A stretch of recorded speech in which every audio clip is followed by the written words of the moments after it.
Praise the Lord, praise the Lord. கையை காணுமே. Praise the Lord. இயேசுவுக்கு புகழ், இயேசுவுக்கு நன்றி. மரியே வாழ்க. 10 நாட்கள் நம்முடைய ஊர் பெருவிழாவை 130வது ஆண்டு பெருவிழாவை சிறப்பித்து விட்டு நல்லா ரெஸ்ட் எடுத்துகிட்டு மீண்டுமாய் நம்ம ஆலயத்திற்கு வந்திருக்கிறோம். சில பேர் ஒன்றும் டயர்ட் போல. இதனால் ரொம்ப அழகான வாசகங்கள் இன்றைக்கு சிந்தனைக்காக கொடுக்கப்பட்டிருக்கிறது. பாலஸ்தீனத்திலே மக்கள் 2 வகையான தொழில்களை செய்தாங்க. அதுவும் கானான் தேசத்துக்கு போன பிறகு வேளாண்மை மிக அழகாக செய்தார்கள்.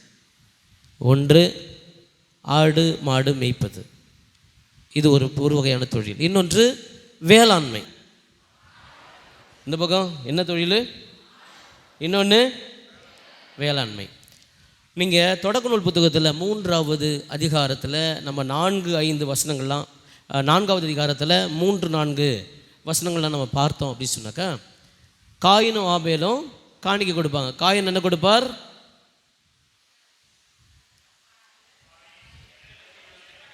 காயின் என்ன கொடுப்பார்? நிலத்தில் விளைந்த காய்கறி காணிக்கல. ஆபேல் என்ன கொடுப்பார்? ஆபேல் என்ன கொடுப்பார்?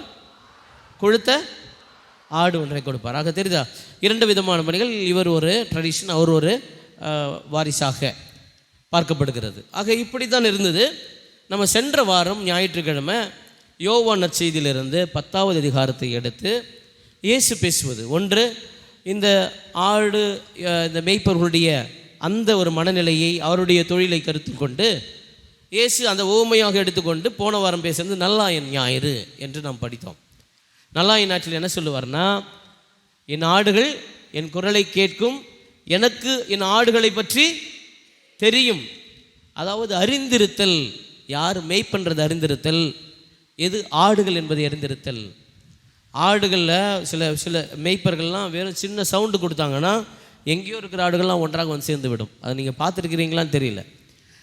மாடுகள் செம்னீரில் கூட, செம்னீரில் வந்து 11 o'clock வந்து அங்கே பால் கறக்கிறவங்க வந்து ஒரு விசில் அடிப்பாங்க, அவ்வளோதான். எங்கே இருக்கிறோம் மாடுகள்லாம் வந்து சேர்ந்துடும்.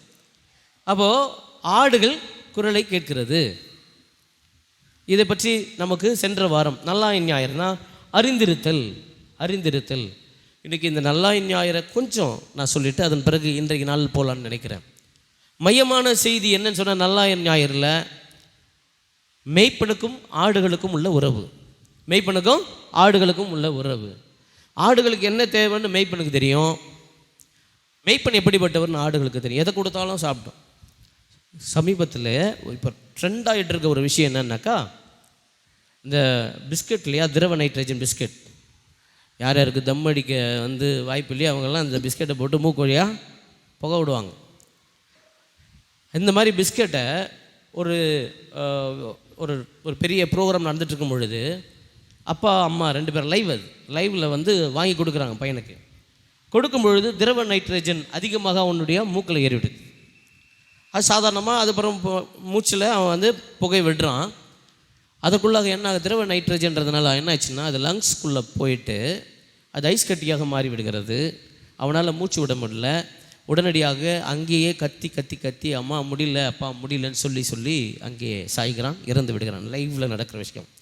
இதை பார்த்த உடனே தான் நம்ம மற்ற அரசுகள், மற்ற மாநிலங்கள்லாம் உடனடியாக அதற்கு அந்த பிஸ்கட்டுக்கெல்லாம் தடை போட்டு அந்த திரவ நைட்ரஜன் சார்ந்த எல்லாம் தடை போடுறாங்க. நம்ம இழந்து கொண்டிருக்கிறோம் பிள்ளைகளை. இன்றைக்கி டெய்ரி மில்க்கு நிறைய பேரில் வருது, இந்த சாக்லேட் அந்த சாக்லேட் நட்ஸு அதுதான்ட்டு. எதில் செய்கிறாங்க தெரியுமா? எதில் செய்கிறாங்க தெரியுமா? எதில் செய்கிறாங்க? மனுஷனுடைய முடியில் செய்கிறாங்க. எங்கே வாங்குறாங்க தெரியுமா? அதிகமாக திருப்பதி மொட்டை அடிக்கிற இடத்துல வாங்குறாங்க. அதை தான் நம்ம டேஸ்ட் பண்ணி சாப்பிட்றோம். இன்றைக்கு மேய்ப்பர்கள் ஆடுகளுக்கு தருகிற உணவு என்னன்னு பாருங்கள். மேய்ப்பர்கள் ஆடுகளுக்கு நான் சொல்கிறோம், என்னுடைய ஆடுகளை நான் அறிந்திருக்கிறேன் அப்படின்னு நம்ம சொல்கிறோமே தவிர, இயேசுவை போல மனநிலையோடு நம்ம ஆயர்கள் இருக்கிறோமான்றது முதல்ல சென்ற வாரம் நாம் கண்டது அறிந்திருத்தல். இந்த வாரம் என்னன்னாக்கா இணைந்திருத்தல். இந்த வாரம் என்னன்னு சொன்னாக்கா இணைந்திருத்தல். ஒன்று, சென்ற வாரம் என்னது? அறிந்திருத்தல். அது ஆயனை பற்றி அறிந்திருத்தல், ஆடுகளை பற்றி அறிந்திருத்தல். இந்த வாரம் இணைந்திருத்தல் என்னன்னாக்கா, சென்ற வாரம் ஆடுகளை பற்றி எடுத்தார். இந்த வாட்டு வேளாண்மை, அவருடைய வேளாண்மையிலிருந்து ஒரு உருவகத்தை எடுத்துக்கொள்கிறார். பாலஸ்தீனத்தில் எல்லா வீடுகள்லையும் திராட்சை கொடி இருக்கும். எல்லா வீடுகள்லையும் திராட்சை அவர் முக்கியமான அங்கம். அவருடைய வாழ்வினுடைய மிக முக்கியமான செடி. நம்ம வீட்டில் நிறைய பேருக்கு வாழை மரம் இருக்கிற மாதிரி அவர்களுக்கெல்லாம் திராட்சை கொடி இருக்கும். இதை பார்க்கிறார் இயேசு. இதை பார்த்துட்டு அதை பற்றி பேசுகிறார், திராட்சை கொடியை பற்றி பேசுகிறார். என்னன்னு சொன்னால் அவர் சொல்கிறார், இதை நட்டு வளர்ப்பவர் என்னுடைய தந்தை. யார் நட்டு வளர்க்குறது? யார்? சத்தமாக தான் சொல்லுங்க. தந்தை. இந்த திராட்சை கொடி நான், இந்த திராட்சை கொடி நான், நீங்கள் எல்லாம் அதனுடைய கிளைகள். எதற்காக இது சொல்கிறேன்னா, நீங்கள் எல்லாம் மிகுந்த கனி தர வேண்டும். என்னமென்னா மிகுந்த கனி தர வேண்டும். இந்த திராட்சை கொடியை என்ன செய்வாங்களான்னாக்கா, முதல் 3 வருஷத்துக்கு கட் பண்ணி விட்டுருவாங்க. என்ன பண்ணுவாங்க? ஏன்? சின்னதுலேயே அது பழுக்க ஆரம்பிக்கும். அந்த 3 வயதுக்குள்ளே அது நல்லது அல்ல, செடிக்கு நல்லது அல்ல. அந்த செடிக்கு நம்ம இப்போ கூட பார்த்திங்கன்னா மாமரம்லாம் பார்த்திங்கன்னா சின்ன மாமரம் வைக்கும் பொழுது அங்கே மாங்கடிகள்லாம் வருதுன்னா கட் பண்ணி விட்டுருவாங்க. ஏன்னா செடிக்கு நல்லது அல்ல. அவ்வளோ சீக்கிரம் காய்க்கிறது, அதுக்கு ஸ்ட்ரென்த்தாகவும் இருக்காது, நல்லதாகவும் இருக்காது. அதனால் கட் பண்ணி விட்டுருவாங்க. ஆனால் நாம் என்ன செய்கிறோம்? ஃபாதர், என் பையன் இன்னும் 1ஆம் கிளாஸ்க்கே போகல, அவன் ஆண்ட்ராய்டு ஃபோனு ஆப்பிள் ஃபோன்லாம் ஃபுல்லாக அத்துபடி ஃபாதர், இன்னும் ஏபிசிடி தெரியாது, ஆனால் என்ன எடுக்கணுமோ எடுத்துருவான் உள்ளேருந்து. அதை பெருமையாக சொல்கிறோம். நம்ம இன்றைக்கு எதை கொடுக்கக்கூடாதோ நம்முடைய பிள்ளைகளுக்கு அதை கொடுத்து கொண்டு இருக்கிறோம். இங்கே பாருங்கள், கடவுள் நமக்கு சொல்லி தருகிறார். முதல் 3 வருஷத்துக்கு அந்த திராட்சை செடியை கட் பண்ணி விடுவாங்க. வளராத அளவுக்கு, எந்த அளவிற்கு அது கனி கொடுக்காது, அந்த கனியை இதுக்குள்ளே கனி கொடுக்கக்கூடாது என்பதற்காக, அதற்கு சரியான நேரம் வரணுன்றதுக்காக வெயிட் பண்ணி கட் பண்ணி விடுவாங்க. அதுதான் செடிக்கு நல்லது, அதுதான் வளர்ச்சிக்கு நல்லது, அதுதான் கனிகளுக்கு நல்லது. அதன் பிறகு என்ன செய்வாங்கன்னா, வளர்ந்த பிறகு 2 வகையான செடிகள் அதில் இருக்கும். 2 வகையான கிளைகள். ஒன்று நற்கனிகள் தருகிற கிளைகள், புரியுதுங்களா? நற்கனி தருகிற கிளைகள். இன்னொன்று நற்கனி தராத கிளைகள். நற்கனி ஒன்று கழித்து விடுவார். நம்ம இன்னொன்று அந்த ப்ரூனிங் என்று சொல்லக்கூடிய அளவிற்கு அதை மீண்டுமாக தரித்து விடுவார்கள், கழித்து விடுவார்கள். ஒன்று நற்கனிகள் தருகிற கிளைகள், இன்னொன்று நற்கனி தராத கிளைகள். நற்கனி தராத கிளைகள் என்ன நடக்குது ஏசு பார்க்குறாங்க. அங்கே கட் பண்ணப்படுது, தூக்கி வீசி எறியப்படுகிறது. அது எதுக்கும் பயன்படல. அந்த நேரத்தில் கோவில்களிலே விறகுகள்லாம் காணிக்கையாக கொடுப்பார்கள். ஆனால் இந்த திராட்சை கட்டையை கொடுக்கக்கூடாது, அது வேஸ்ட்டு. அப்போது அதை பார்க்குறாரு. ஒன்று கட் பண்ணப்பட்டு நெருப்பில் போடப்படுகிறது, இன்னொன்று அது வாழ்த்தப்படுகிறது கனிகளாக இருக்கிறது. இதை பார்த்துட்டு, நான் தான் திராட்சை செடி, நீங்கள் அதனுடைய கிளைகள், நீங்கள் நற்கனிகள் தர வேண்டும் என்பது தான் என்னுடைய நோக்கம். இறைவாக்கினர் எசையா புத்தகம் எடுங்க, 1 5வது அதிகாரம் 1 5 படிங்களேன். இறைவாக்கினர் எசையா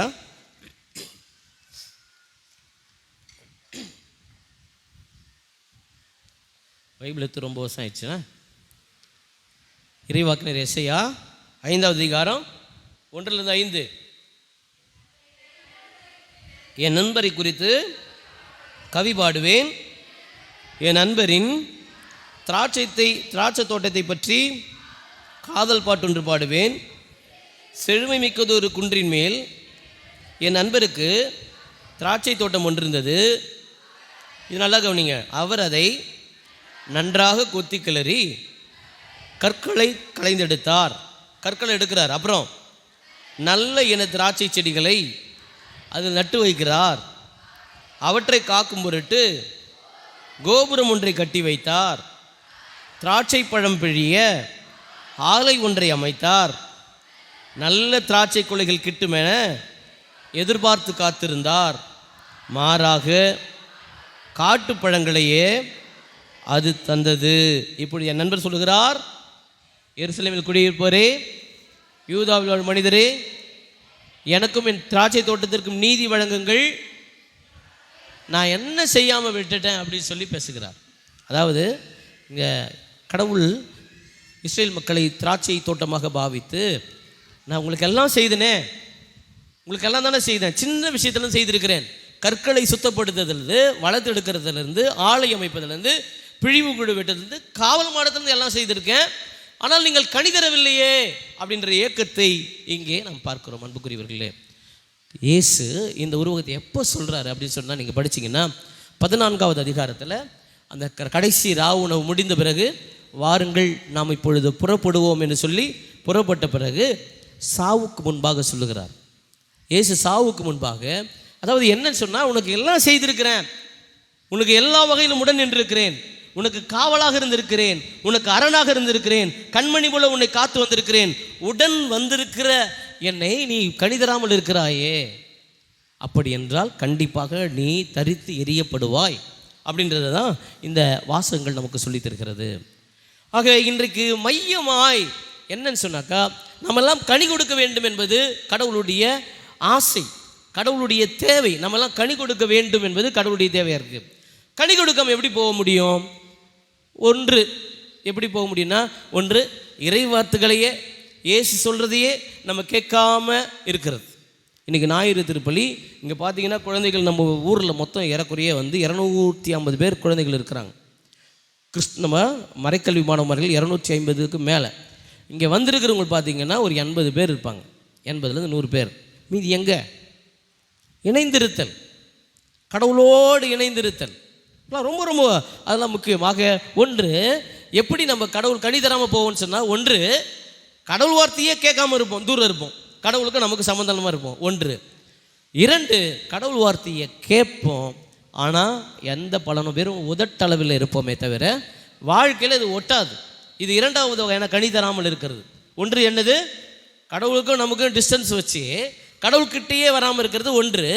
2வது, கடவுள் வார்த்தையை கேட்போம், கடவுளுடைய வார்த்தையை ஏற்றுக்கொள்வோம், கடவுள் வார்த்தையை சுமந்து செல்வோம், ஆனால் அது வாழ்க்கையில் எந்த விதத்திலும் பிரதிபலிக்காது. 2. 3வது என்னன்னு சொன்னாக்கா, நல்லா இருப்போம், நல்ல கிறிஸ்துவர்களாக இருப்போம், ஆனால் துன்பம்னு வந்தால் விட்டுட்டு தூரம் போயிடுவோம். இறையில் மதிப்பீடுகளையும் இயேசுனுடைய மதிப்பீடுகளையும் விட்டுட்டு தூரம் போயிடுவோம். இதை நமக்கு மையப்படுத்தி தான் இன்றைக்கு முதல் வாசகம். பவுலடியார் என்ன செய்கிறார்? பவுல் இயேசுவை பற்றி அறித்தவர்களெல்லாம் யாரெல்லாம் கிறிஸ்தவர்களை கொன்று குவிக்கிறான். நம்ம திருத்தூதர் பணிகளில் 9வது அதிகாரத்தில் தலைமை குருவுக்கிட்ட போய் பர்மிஷன் வாங்குறான். யார் யாரெல்லாம் இயேசுவை அறிக்கிடுகிறார்களோ அவர்களை எல்லாம் கொன்று கைது செய்து நான் இங்கே கூட்டி வருவேன் என்று தான் போகிறார். தமஸ்கு நகர் போகும்போது என்ன நடக்கிறது? அங்கே பெரிய ஒளி தோன்றுகிறது, அவர் மயங்கி விழுகிறார். சவுலே சவுலே என்னை ஏன் துன்புறுத்துகிறாய் என்று கேட்கும் பொழுது, நீ யாருன்னு கேட்கும் பொழுது, நீ துன்புறுத்தும் இயேசு நான் தான் சொல்வார். அதன் பிறகு மயங்கி கிடப்பார். அனனியான் ஒருத்தர் வந்து அவர்களை தொட்டு குணப்படுத்துவார். அதன் பிறகு பார்வை கிடைக்கும். இப்போ பார்வை கிடைத்து விட்டவு இவர் பயங்கரமாக நிறைய பேரை கொன்று போட்டு இருந்தவர். இவர் எருசலேமுக்கு போகிறார். ஏற்றுப்பாங்களா? செயின்ட் ஸ்டீஃபன் அவர் வந்து நம்முடைய மறைசாட்சியாக மரித்தவர், தியாக்கோனாக இருந்து மறைசாட்சியாக மரித்தவர். அவரை கல்லால் இருந்து கொள்வதற்கு காரணமாக இருந்தவர் பவுல். இந்த சவுல் தான் காரணமாக இருந்தார் சாவுக்கு. எல்லாம் பயந்து பயந்து பல இடங்களுக்கு ஓடினாங்க. இப்போ வந்து அவர் இயேசுவை ஏற்றுக்கொண்டு அவரோட வராங்கன்னா ஏற்றுப்பாங்களா? யாரும் ஏற்றுக்கொள்ளவில்லை. அவரை பார்த்து பயந்தாங்க, ஒதுங்கி போனாங்க. அப்போ வந்தவர் தான் பர்னபா வந்து பவுலடியாரை கூட்டிகிட்டு போயிட்டு அவர்களுக்கு சொல்லி, இவர் இப்படி ஏற்றுக்கொண்டார், இவருக்கு ஆண்டவருடைய வாக்கு அருளப்பட்டிருக்கிறது அப்படின்னு சொன்ன பிறகு அவரை ஏற்றுக்கிறாங்க. இந்த இணைதலுக்கு பிறகு எப்போது இவர் இணைகிறாரோ அதன் பிறகு என்ன நடக்கிறதுனா, ஏராளமான திருத்தூது பயணங்கள், எல்லா இடத்திலுமே இயேசுவை பற்றி அறிவிக்கிறார். கலாத்தியருக்கு எழுதிய திருமுகத்தில் 2வது அதிகாரம் 20வது வசனத்திலே, இனி வாழ்வது நான் அல்ல, என்னில் கிறிஸ்துவே வாழ்கிறார் என்று சொல்லி இயேசுவை போலே மனநிலையை கொண்டு எல்லா இடங்களுக்கும் அவரால் எவ்வளோ பேர் கன்வெர்ட் ஆனாங்க தெரியுமா? எப்படி திருவை இன்றைக்கு தாய் திருவை இவ்வளோ பெருசாக உருவாகிறதுனா பவுலுடைய மிகப்பெரிய பணி. அவர் இணைந்ததுனால தான் நான் உருவாச்சு. இல்லைடா நீ வந்து கொலையாளி, என் கூட வரக்கூடாது, நீ இணையக்கூடாது அப்படின்னு நினச்சிருந்தாங்கன்னா இன்றைக்கு இவ்வளோ திருச்சபைகள் வந்திருக்கிறாது, இவ்வளோ கோவில்கள் வந்திருக்கிறாது, இவ்வளோ மனமாறியவர்கள் இருந்திருக்க மாட்டார்கள். இவ்வளோ பெரிய மாற்றங்கள் ஏன் நம்ம திருத்துது பணிகளில் 14வது அதிகாரம் எடுங்களேன். கடவுள் எப்படி உயர்த்துறாங்க. அவர் ஒரு கொலையாளியாக இருந்தவர் ஆண்டவர் ஏற்றுக்கொண்டு ஆண்டவரோடு இணைந்த பிறகு அவர் கனி தருகிறார். எப்படி கனி தருகிறார்னா மாற்றங்கள் நடக்கிறது, மனமாற்றங்கள் நடக்கிறது, நிறைய கோவில்கள் எழும்புகிறது, அவரால் உருவானவர்கள் எவ்வளோ பேர் திரு அவைகள்லாம் உருவாகிறது. அப்போ இணையும் பொழுது அவர் பலன் தருகிறார். அதை விட பாருங்க, திருத்துதர் படிங்க 14:8-11 படிங்களேன். 8-14. லிஸ்திராவில் கால் வழங்காத ஒருவர் இருந்தார். பிறவிலேயே கால் ஊனமுற்றிருந்த அவர் ஒருபோதும் நடந்ததில்லை. கால் ஊனமுற்றிருந்த ஒருபோதும் நடந்ததில்லை. அதன் பிறகு அவர் அமர்ந்து பவுல் பேசியதை கேட்டுக்கொண்டிருந்தார். அவரிடம் நலம் பெறுவதற்கான நம்பிக்கை இருப்பதைக் கண்டு பவுல் அவரை உற்று பார்த்து உரத்த குரலில், நீர் எழுந்து காலூன்றி நேராக நில்லும் என்றார். அப்புறம் அவர் துள்ளி எழுந்து நடக்க தொடங்கினார். பவுல் செய்ததை கூட்டத்தினர் கண்டு லிக்கவோனியா மொழியில், தெய்வங்கள் மனித உருவில் நம்மிடம் இறங்கி வந்திருக்கின்றன என்று குரல் எழுப்பி கூறினார். 14 படிங்க. 14. இதை கேள்வியிற்ற திருத்துதர் பர்னபாவும் பவுலும் தங்கள் மேலுடைகளை கிழித்து கொண்டு கூட்டத்துக்குள் பாய்ந்து சென்று, என்ன நடக்குது அப்படின்னு சொன்னாக்கா, இயேசு முடக்குவாதமுற்ற ஒரு முறை எழுப்பினார் இல்லையா? முடக்குவாதமுற்றவரை குணப்படுத்தினார். படிக்கிறமே இல்லையா பைபிளில்? பேதுரு, அதன் பிறகு பேதுரு முடக்குவாதமுற்றவரை எழுப்புவார். இதே பேதுரு இப்போ பவுல் எழுப்புகிறார். எப்படி இயேசுவிடமிருந்து அதனுடைய கிளைகள் கனி தந்த இயேசுனுடைய கனிகள், பவுலுடைய பேதுருடைய கனிகள், இப்போ பவுலுடைய கனிகள். எந்த அளவிற்கு அவர் இந்த செய்தார்னா, அங்கே இருந்தவங்கெல்லாம் இவர் தான் கடவுள்னாங்க. ஏதோ நான் கடவுள் இல்லை, உடைய கிழித்து கொண்டு பவுலடியார் சொல்லுகிறார், ஐயோ நான் கடவுள் அல்ல, இயேசுடைய பெயரால் செய்கிறேன். அப்படின்னா பாருங்க, ஒருத்தர் எங்கேயோ இருந்தார், அவர் ஏற்றுக்கொள்ளவே இல்லை. அவர் ஏற்றுக்கொண்டதன் காரணமாக இறைவார்த்தைகள் அறிவிக்கப்படுகிறது, திரு அவைகள் உருவாகிறது, ஒவ்வொரு இடத்துல ஞானஸ்நானம் பெறுறாங்க, ஒன்று கூடுறாங்க. இங்கே இயேசுவை போலவே அவர் குணப்படுத்துகிற நிகழ்வு. அப்போ என்னன்னு சொன்னாக்கா, நாம் எப்படிப்பட்டவர்களாக இருந்தாலும் இயேசுவோடு இணைகிற பொழுது, இயேசுவோடு சேருகிற பொழுது, இயேசுனுடைய மனநிலையோடு இருக்கிற பொழுது, இயேசுனுடைய எல்லா விதமான ஸ்ட்ரெங்க், இயேசுனுடைய எல்லா விதமான சத்துக்கள் நமக்கு கிடைத்து இயேசுவை போலவே மாறுகிறோம். இந்த பவுலடியார் மாறியது போலவே மாறுகிறோம். என் அன்புக்குரியவர்களே, இன்றைக்கு 2வது வாசகமாக ஒரு விஷயம் சொல்லப்படுகிறது. அன்பர்களே, உங்கள் பேச்சிலும் சொல்லிலும் அல்ல, உங்களுடைய பேச்சிலும் சொல்லிடலாம். சில பேர் ரொம்ப அழகாக பேசுவோம், என்னமா பேசுகிறார், ஆனால் செயல்பாடில் சுத்தமாக இருக்காது. இதுதான் சொல்கிறேன், உன்னுடைய சொல்லிலும் பேச்சிலும் அல்ல, உன்னுடைய செயலில் உண்மையான அன்பை விளங்கச் செய்யுங்கள். விசுவாசம் என்பது ஏதோ வார்த்தைகள் ஜாலங்கள் அல்ல. விசுவாசம் என்பது நாம் சொல்கிற வார்த்தைகள் அல்ல, அது செயல் வடிவமைக்கிறது. செயலற்ற விசுவாசம் செத்த விசுவாசம் என்பார்களே. ஆக செயல் சார்ந்த வடிவமாக இருக்க வேண்டும். ஆக இன்றைக்கு நம்ம திராட்சை கொடியும் அதனுடைய கிளைகளும் நாம் படிக்கிற பொழுது 2 வகையான கிளைகள் இருக்கிறது. ஒன்று கனி தருகிற கிளைகள், கனி தராத கிளைகள். கனி தர கிளைகள் இயேசுவோடு ஒன்று திருக்கும், கனி தராத கிளைகள் அது தகர்த்தெறியப்படும், அது எதுக்கும் உதவாமல் இருக்கும். இன்றைக்கு யாராக நாம் இருக்கிறோம்? இதோ பவுலடியார் ஒன்றுமில்லாதவராக இயேசுவுக்கு எதிராக இருந்தவர் இணைக்கப்பட்ட பிறகு அவ்வளோ காரியங்களை செய்கிறார், அவ்வளோ புதுமைகளை செய்கிறார், அவ்வளோ நிகழ்வுகள் நடத்துகிறார். இன்றைக்கு நாமெல்லாம் கிறிஸ்துவர் என்று சொல்லுகிறோமே, நாம் இணைந்திருக்கிறோமா? நாம் கனி தருகிறோமா? இந்த கிளையில் எந்த கிளையில் இருக்கோம்? நாம் இயேசுவால் நம்ம ஏற்கனவே பற்றி கொண்டிருக்கிறோம், இயேசுடைய கிளைகளாக இருக்கிறோம். நாம் கனி தருகிற கிளைகளாக இருக்கிறோமா அல்லது கனி தராத கிளைகளாக இருக்கிறோமா? எப்படிப்பட்ட கனிகள் தருகிறோம் என்பதுதான் ரொம்ப ரொம்ப முக்கியம். ஆக இயேசுவோடு இணைந்திருது. நான் இன்னைக்கு பார்த்தீங்கன்னு சொன்னாக்கா, என்னை விட்டு உங்களால் எதுவும் செய்ய முடியாது.